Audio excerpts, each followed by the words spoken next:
Alright, the Homestead Championship Weekend Review, the final race review for 2019. So let's go ahead and jump right into it. So, trucks, I already did a video on the trucks alone, because what happened in the truck race Friday, that deserved its own review. So if you want, go check that review out. It's one of the last uploads I did recently.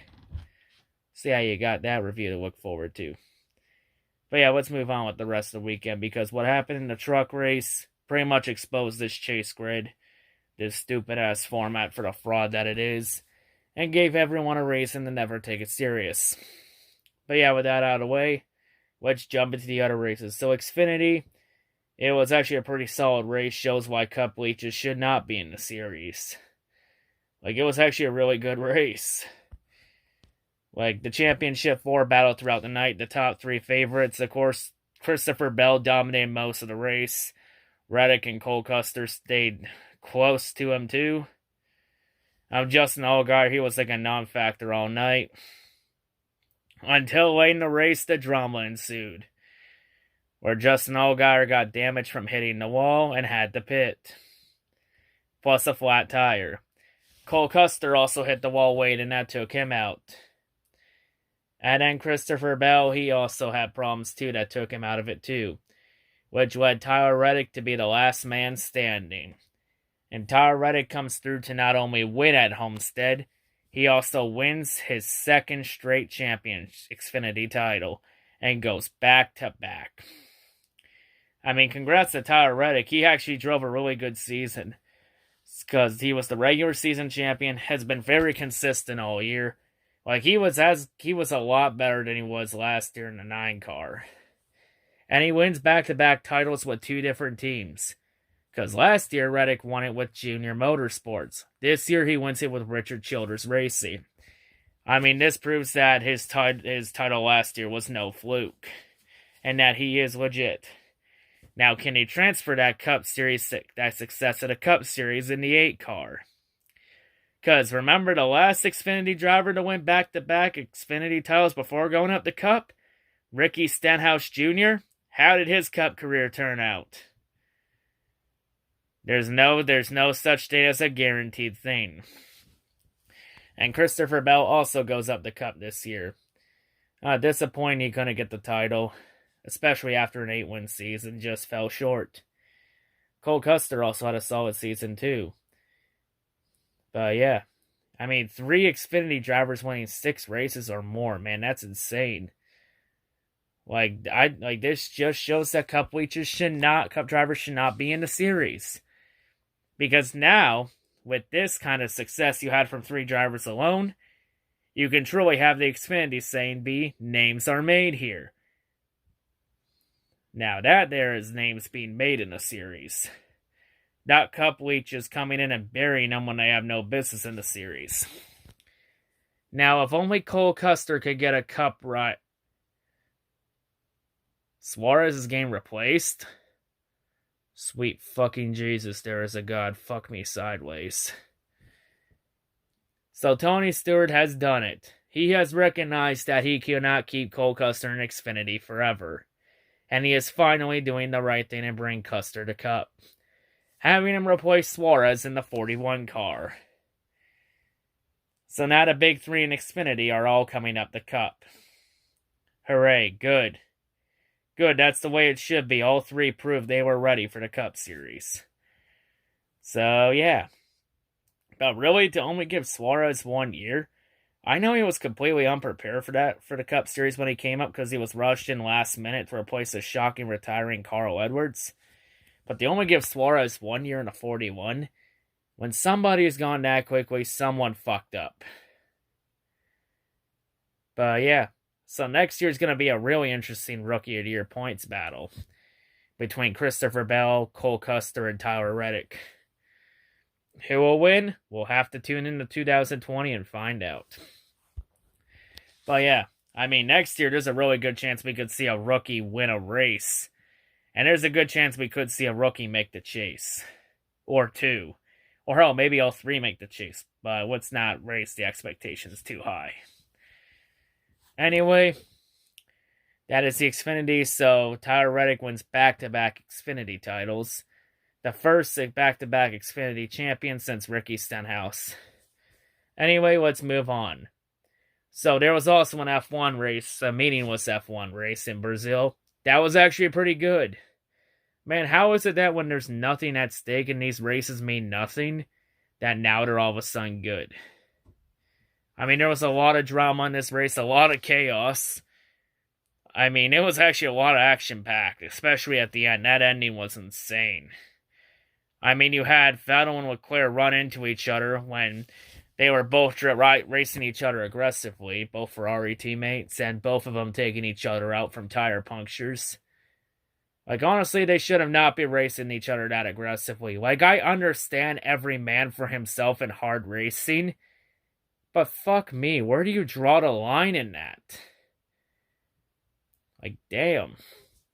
And that's not even for the win, it was like for third or fourth, trying to get on the podium. Like, god damn. See, I had those two take each other out, and then Alex Albon had a podium, but Lewis Hamilton had to ruin that too.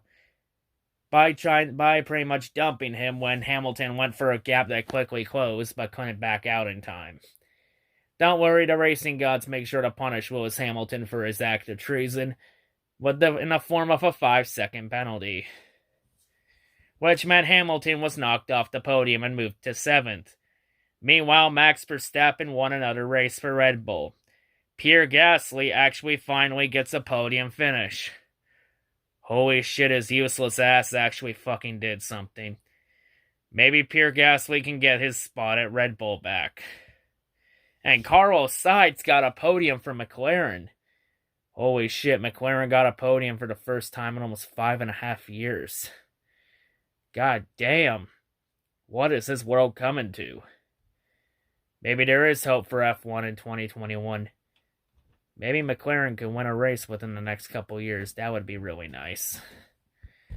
But yeah, and there's an F1 race in 2 weeks in Abu Dhabi. I haven't decided if I'm going to do a review for that race or not. We'll see.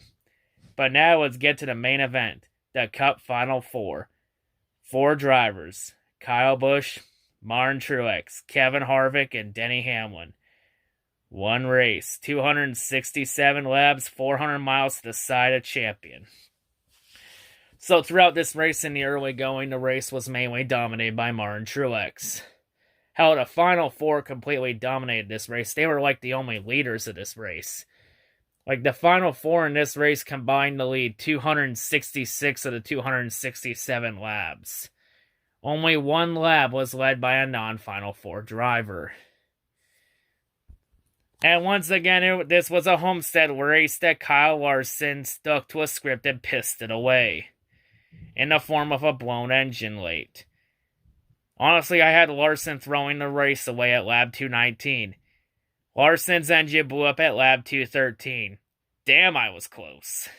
Daggum.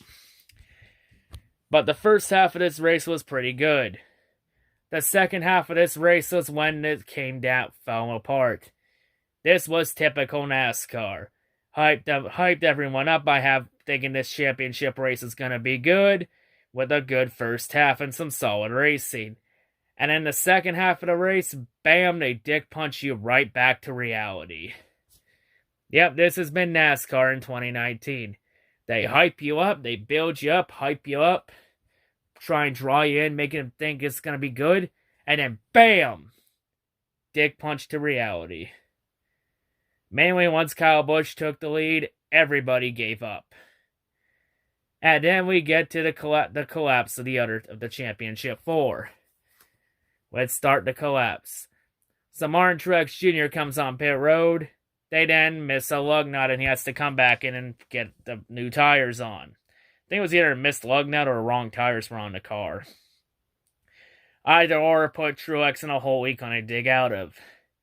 And then Denny Hamlin's crew member decided to be a fucking idiot and put grill tape on the grill in the wrong spot, which caused Denny Hamlin's engine to overheat, so then they had to remove that piece of grill tape. Like, Jesus Christ, the tape almost took up half of Hamlin's grill. Why the fuck would you put a piece of tape that big on the grill when you know damn well it has every chance to overheat? Like, that crew member alone cost Hamlin a shot at this title. So that pretty much eliminated Denny Hamlin out of it. So then Kevin Harvick took a gamble in this crew by trying to stay out longer than everybody, hoping for a caution. The caution never happened, so Harvick had to come down. He got 15 laps fresher tires than the field. But during this pit stop, the crew member would miss a lug nut. That would cost Harvick more time. And with that, Harvick pretty much eliminated himself from the title race. Harvick would battle back, but he would only come back to finish 4th, which was not good enough. Martin Truex, on the other hand, would battle back to finish 2nd, still not good enough to beat the champion. Because with all the collapses happening, Kyle Busch ended up being the last man standing. And Kyle Busch goes on to win Homestead and win his 2nd Cup title, officially becoming a legit champion. I'll be honest here, as much as I hate Kyle Busch, this title was actually legit. This title was a lot more legit than his 2015 title. Because at least in this title, Kyle Busch competed in every race this year. So this year, there was no more excuses and no more asterisks. So Kyle Busch has officially proved he is the real deal champion. And hell, even without the chase, Kyle Busch would still be a 2-time champion regardless. The only difference is that instead of 2015, the other title would have been in 2018. But yeah, with or without the chase, say what you would about Kyle Busch, but with or without the chase, Kyle Busch would have won the title this year regardless. So as much as I hate Kyle Busch with every passion and bone in my body, I'll at least be a man, swallow my pride, and crow up. I'll crow to Kyle Busch fans. I'll crow Kyle Busch. And congratulate him on a well-deserved championship. Kyle Busch is a real champion now. He is a legit champ. Kyle Busch earned this title fair and square. No excuses, straight up. So if anyone wants to say I'm a typical Kyle Busch hater, here's a question for you Kyle Busch fans that want to call me out on that. Or call me a salty Kyle Busch hater. Would a typical Kyle hater man up and admit defeat? And admit that Kyle Busch was actually a legit champion? Didn't think so. I'm pretty sure a typical Kyle Busch haters would find any fucking excuse to say he's not a legit champion. Not me, I'm real. I keep it real, I keep it 100. So to all the Kyle Busch fans, please accept my salt and tears from the finest of cups. Congratulations to Kyle Busch on the 2019 Cup Series title. And that ends the worst year in NASCAR, period. Like, 2019 was a complete dumpster fire like I predicted. Like, this package blew ass out of a cannon.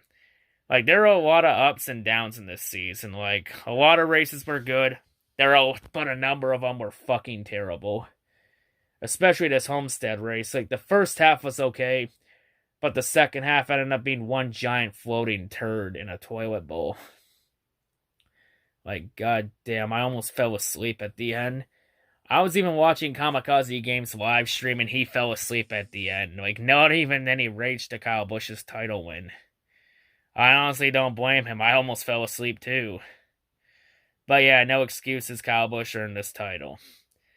So yeah, for anyone who wants to say NASCAR was rebuilding, no. This was not a rebuilding year. This was a punishment year for the sins of Brian France. This was the year NASCAR had to pay for Brian France's sins and arrogance from the past decade. But 2020 on, but next year is when the NASCAR rebuild begins. Because you got a new chase schedule, a lot of changes on the schedule, new championship race in Phoenix next year. And hey, with Homestead not being a championship race, maybe Kyle Larson can finally win at Homestead and not throw the race away. But we'll have to see. But, yeah, hopefully Phoenix in 2020 isn't as bad as Phoenix this year. Because if the Phoenix championship race in 2020 is going to be anything like we saw at Phoenix last Sunday, then NASCAR's in big time trouble. And of course, it's this 2020 is going to be the start of the massive changes coming to NASCAR. Because you also got more schedule changes coming in 2021. Especially with NASCAR buying ISC for $2 billion. So now NASCAR controls what tracks in the schedule itself. You also got the Gen 7 coming in 2021. Oh, I say the Gen 7, for it to be successful, nope, please get rid of the splitter. Get rid of the tapered spacer. Get rid of side force. Put the spoiler at 6 inches. Do those things. The car's good. That will make the car good. And of course, do everything else you think that will help the car out better. I think now ride height roll coming back will really help too. To try and get some airflow under that car. Because goddamn. I think we can safely say that the Gen 6 car has been the worst car NASCAR's produced by a country mile. It is obvious that the Gen 6 is the worst car in NASCAR history. And the worst era in NASCAR history.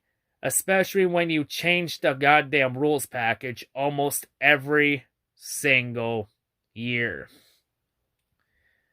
Jesus Christ, fuck me in the ass with no Vaseline on that one. But yeah, that caps it off.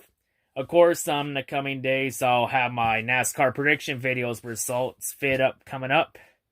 So yeah, you got that to look forward to. So you see how bad I did on my predictions. Actually, I think I actually did not too bad. But we'll have to see what the results say. And of course, I'll have some videos up throughout the off-season. Some good highlight videos, to cap off the 2010s. As this wraps up another decade of NASCAR in the books. This being the end of the 2010s. So yeah, I will be a bit more active this off-season than I was last year. But that's it for the 2010s. But like I said in the truck series, I'll say it here. This chase grid is still a complete joke. After that truck race, any hope of fans taking this chase grid serious is completely gone. Anybody that wants to take this format serious, I feel sorry for yous. Because what happened in a truck race by having a winless champion, man, it just gave everyone a reason to not take this format serious. Like I said Friday, and I'll say it again. This chase grid format, it is not a legit way to crown a champion. It never has been. It never will be a legitimate way. And we're just counting down the days that we have a NASCAR driver win 10 to 13 races in a season. Pretty much waiting for someone to have a double-digit win season and fail to win the title. This format is set up to where you can win 35 races, finish second at home in the championship race, and lose. You can win 35 races, then finish 6th in the championship race. Second in the championship race and lose. Goddamn. Hell, Matt Crafton only led 44 laps this year in trucks, and he still won the title. What a fucking nightmare. At least Kyle Busch is a legit champion this year. I guess if you want, you can throw Reddick in there too, but fuck me. Crafton pretty much destroyed the chase grid. But will NASCAR do the right thing and change it? Probably not. That would require too many brain cells. NASCAR's probably going to make a change to the chase in the off-season. If you want to bet what kind of change it is, I'm going to say NASCAR's going to only make the chase. I think NASCAR's going to change the chase to where the only way you can qualify for it is by winning a race. And that's it. To try and prevent a winless champion again, by any cost. Goddamn. Pretty soon, I won't be surprised if NASCAR changes it to where they decide to champion off a spin on the Wheel of Fortune type shit. But anyway, to cap this season off, have this song of Kamikaze Games singing about how trash this format is. Enjoy.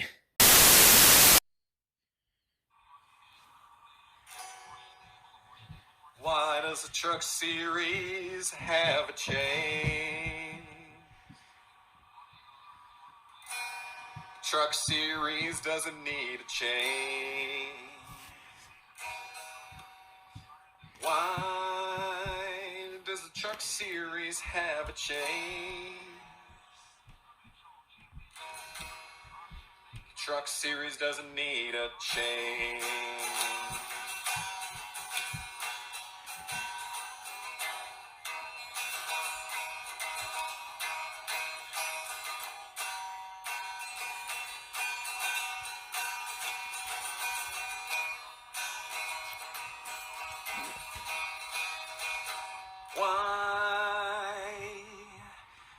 just have a normal race format? Why can't we just fucking go with what we know? There's no reason at all. We can't just have a season long format.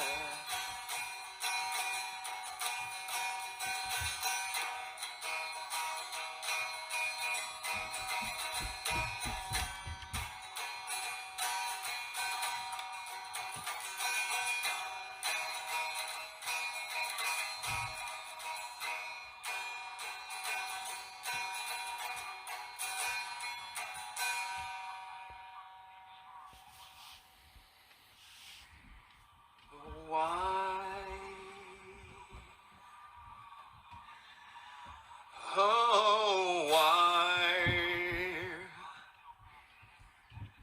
Why can't we just have a season-long points format?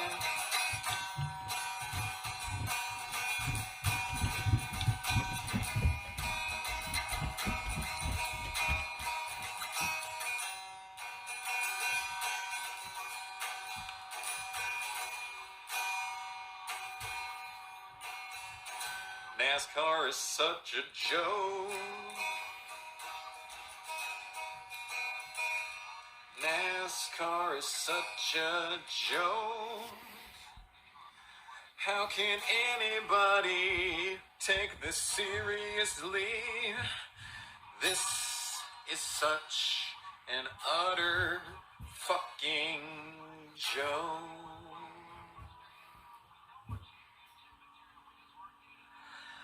I said, why can't we just have a normal championship format? Said, why can't we have a normal championship format?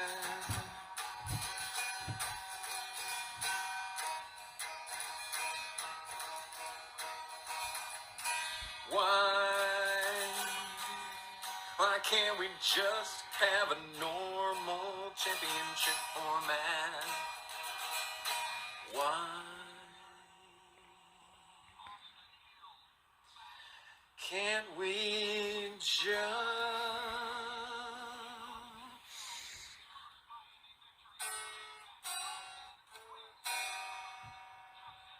have a normal championship